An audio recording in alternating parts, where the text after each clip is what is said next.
How is the new urban ag revolution refining and reversing some elements of the previous one? And how are farmer scientists evolving the purest forms of nature to conform to our own urban lifestyles? Find out on this special mini episode of Your Blue Continent from Singapore.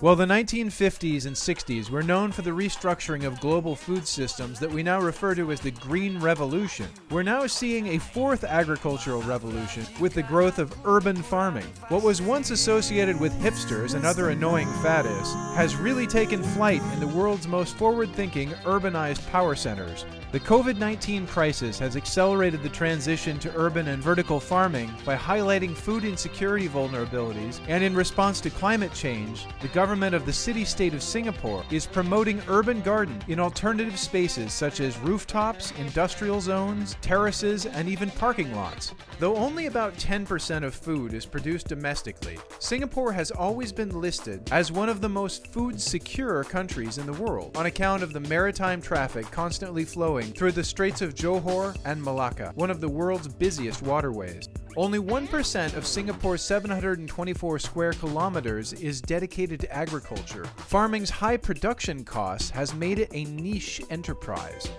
Some other microstates are also seeing growth in urban farming, including Monaco, Lesotho, and Brunei. Singapore is becoming the Silicon Valley of agri-tech innovation, with farmers growing food in warehouses, plant factories, and containers. These pioneers control every aspect of cultivation, from the lighting and nutrient supply to the temperature and humidity. LED lights maximize photosynthesis, while sensors allow artificial intelligence to act on real-time insights and smart data around irrigation and fertilizer application. Now, more than 30 vertical farms are operating inside the city-state. One company, Verdi Veggies, is building a 20,000 square meter hydroponic plant, which they say will use 90% less water and be 75 times more productive than soil-based farms. The country is helping to connect entrepreneurs with financing for these disruptive new approaches, expecting indoor agriculture to expand 20% annually, reaching a 2030 benchmark of about 30% of food produced domestically.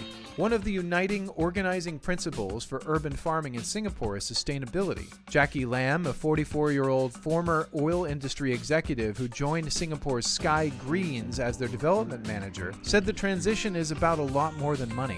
As a farmer, we should not looking at the money. We should look at the environment and the type of vegetable we produce. Sky Greens transitioned to 100% organics after 8 years in operation. A vertical farming pioneer with more than 900 Singapore growing towers, the company harvests solar energy and uses less than 40 watts to power each building. They use no artificial light and recycle their natural ag water to feed their fish. Though the Singapore urban farming community is working toward the same goal, there remain some differing opinions. For example, hydroponics versus aquaponics.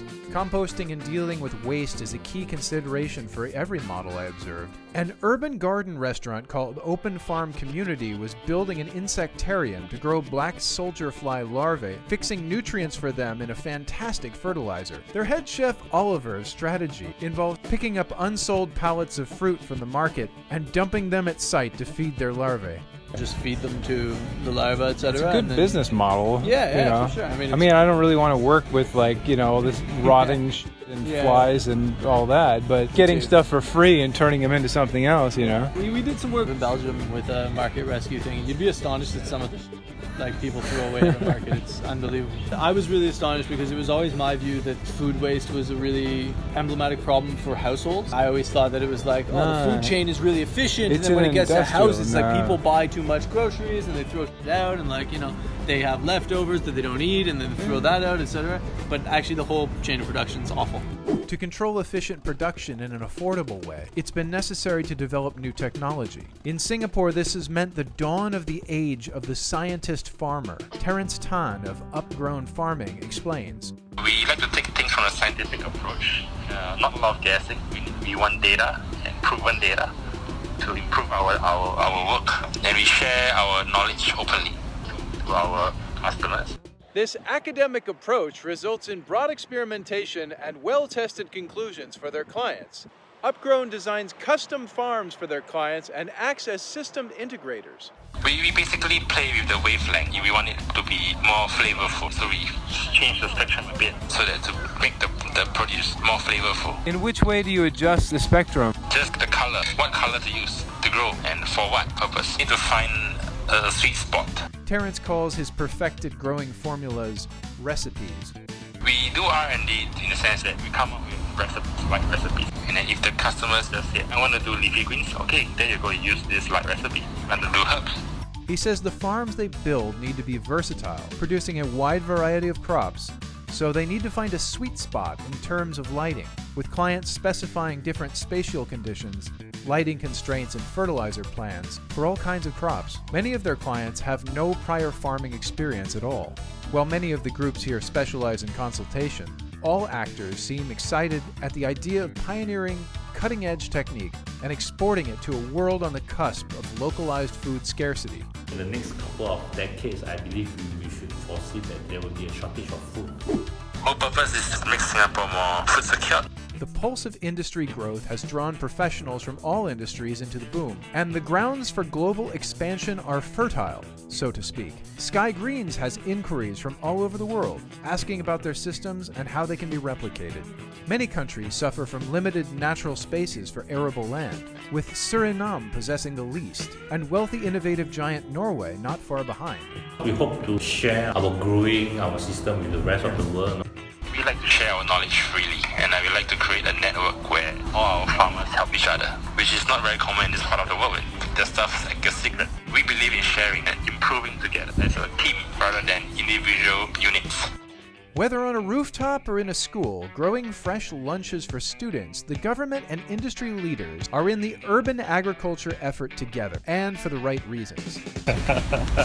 Well, I think in life, not everything make you happy is about money. I think doing this can serve people, and I know that those people who appreciate our vegetable, that truly make me happy. I work in a stressful environment. The health is going to deteriorate. I don't want that thing to happen. Locally raised food is beneficial in terms of taste, nutrition, and freshness. In terms of cost, we pretty much can't compete, but in terms of quality, we could. Foodies will be our guides. Artisans know overseeing their own food is the only way to guarantee their quality standard. The mini vegetables from Sky Greens contain more nutrients than their full-size competitors and are delivered live to their supermarket partners. We try and take techniques from all over the place and blend it with local ingredients, because we try and avoid, as much as possible, try and avoid plane tickets on the food. We try and use as much local product as we can. If we're going to import, it kind of has to be like the top of the ethical food chain. The ultimate in freshness for Oliver's restaurant is achieved with a daily ritual every morning. Usually it's like in the morning. You'll see the cooks are all in the garden at like 9:30, 10. They do their forage for the day. Singapore seems enamored with the green growth all around. Their Gardens by the Bay public attraction opened in 2012, featuring vertical ecosystems, showcasing their universal love of plants and public spaces. The tropical climate is well suited for plant life, especially with glass blocking harmful UV rays. I recommend a visit to anyone. Thanks for watching our mini episode, for supporting our series, subscribing to our channel, and sharing with your friends. If you'd like to reach out to any of the groups we spoke with in today's episode, I've posted links below the video. You can visit Open Farm Community at Sky Greens or Upgrown Farming here. And now a special word about a job opening with Your Blue Continent.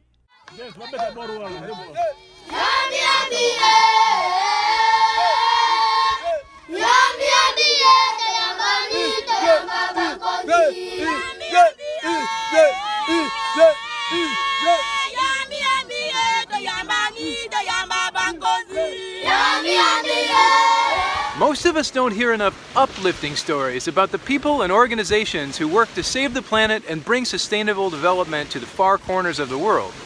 But they're out there, and I'm on a mission to meet them and tell their story.